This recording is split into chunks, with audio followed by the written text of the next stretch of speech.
Hello, இப்படி இருக்கிற எல்லாரும் கொஞ்சம் உங்கள்கிட்ட பேச போகிறேன்.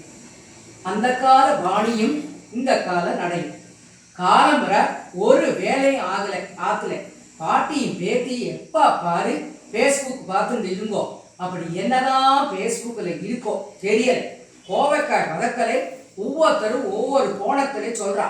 இதை பார்த்து டைம் வேஸ்ட் பண்ணுங்கோ என்று படவென்று சத்தம் போட்டுக்கொண்டே சமையல் கட்டிலிருந்து சரோஜா கையில் கரண்டியுடன் வருகிறாள். எப்போது கையில் ஒரு கரண்டி இல்லை என்றால் ஒரு ஸ்பூனாவது இருக்கும். சாம்பார் பொடி அரைக்கணும், ரசப்பொடி அரைக்கணும், ஏகப்பட்ட வேலை இருக்கு என்று இவர்களை பார்த்து முறைத்தாள். ஏண்டி சரோஜா, என்னடி கோவம் உனக்கு? உன் பேசே சரியில்லை. இந்த பேஸ்புக்கில் பாரு, ஒவ்வொருத்தரும் என்னம்மா பாடுறா ஆடுறா கதை சொல்றா. இதையெல்லாம் ரசிக்க தெரியனா, ரசம் மாத்திரம் வச்சா போறாது என்று காமு பாட்டி சொன்னாள். இதுக்கு ஒன்றும் குறைச்சல் இல்லை, ரசம் வைக்கலையா என்று சாப்பிடும் போது கேட்க தெரியும் என்று சொல்லிவிட்டு விருட்டென்று சமையல் கட்டுக்குள் போய்விடுகிறாள் சரோஜா. உடனே பாட்டி பேத்தியிடா, ஏண்டி உன் அம்மா ஒண்ணுமே ரசிக்க தெரியாம அடுப்பொடியும் குழம்பு பொடியுமா இருக்காளே. நான் அந்த காலத்துல என் ஸ்கூல் நிறைய டான்ஸ் ஆடியிருக்கேன், கிருஷ்ணர் வேஷம் போட்டிருக்கேன் தெரியுமா. தீராத விளையாட்டு பிள்ளை, கண்ணன் தெருவிலே பெண்களே கோயாத தொல்லை, தீராத விளையாட்டு பிள்ளை. இந்த பாட்டுக்கு டான்ஸ் ஆடியிருக்கேன் என்று ஆடி காட்ட சரோஜா பார்த்து, ஆமா இப்ப நீங்க தான் எனக்கு பெரிய தொல்லை என்று சொல்லிக்கொண்டே பெண்ணிடம் தன் கோபத்தை காட்டினான். அண்ணா இப்படி நாளைக்கு புக்காத்துக்கு போக போற பொண்ணு ஒரு டிகாஷன் கூட போட தெரியாது, பாட்டி கூட கூத்தடி என்று பெண்ணை திட்டினான் என்று சொல்லிவிட்டு என்னமோ செய் என்று மறுபடியும் சமையற்கட்டுக்கு போய்விடுகிறான். உடனே பாட்டி பேத்தியிடான், நான் குழலூதி மனமெல்லாம் கொள்ளை கொண்ட பின்பு குறையேதும் எனக்கேதடி சகி என்று ஊத்துக்காட்டின் பாட்டிற்கு டான்ஸ் ஆடுவேன். அப்புறம் அதுல மகர குண்டலம் என்று ஒரு லயன் வரும். நானும் காதில் குண்டலங்கள் போட்டு ஆடுவேன், அதுவும் ஆடு என்று பெருமையாக சொன்னான். அப்புறம் ஸ்கூல்ல பேச்சு போட்டி டான்ஸ் போட்டி எல்லாம் வைப்பார்கள், எல்லாத்துலயும் கலந்துப்பேன் அப்படி என்றால் பாட்டி. அப்புறம் ஒரு நாளைக்கு ஸ்கூல்ல மத்தியானம் மணி 2 இருக்கும். 9ஆம் கிளாஸ் படிக்கும் போது சயின்ஸ் பீரியட்ல ஆர்கிமிடிஸ் தேரியை சகுந்தலா டீச்சர் அழகாக சொல்லி கொடுத்து கொண்டிருந்தார்கள்.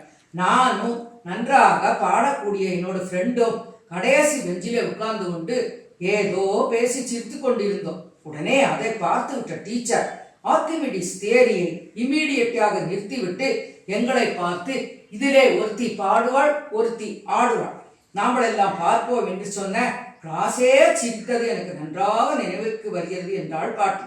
பாட்டி, நீ இப்பவும் பாடிண்டு ஆடிண்டு சந்தோஷமாக இரு, வெரி நைஸ் பாட்டி என்று கொஞ்சினாள் பேத்தி. ஆமா, என்னத்துக்கு ஐஸ் வைக்கிற என்றாள் பாட்டி.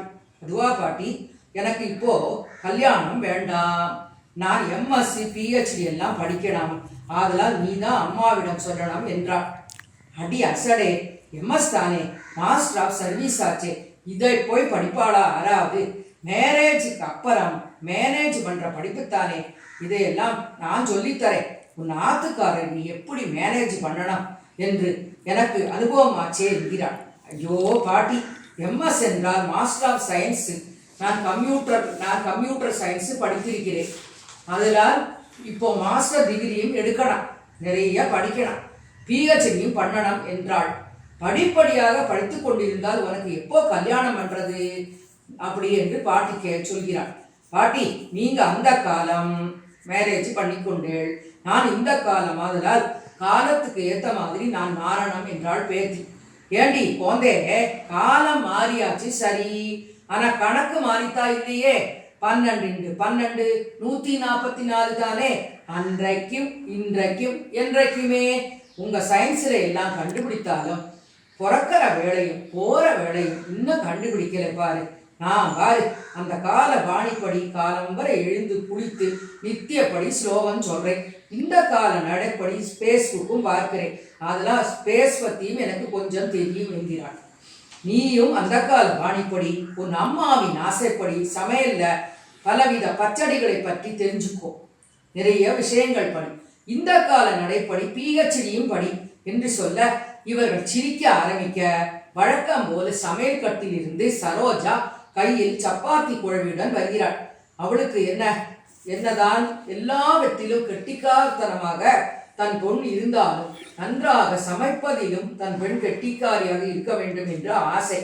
எல்லாவற்றிற்கும் பசி வரும்போது நல்ல சாப்பாடு தேவையில்லையா? காலம் இப்போ சொமேட்டோ காலம் ஆயாச்சு. எல்லாம் ஆண்டவன் செயல்.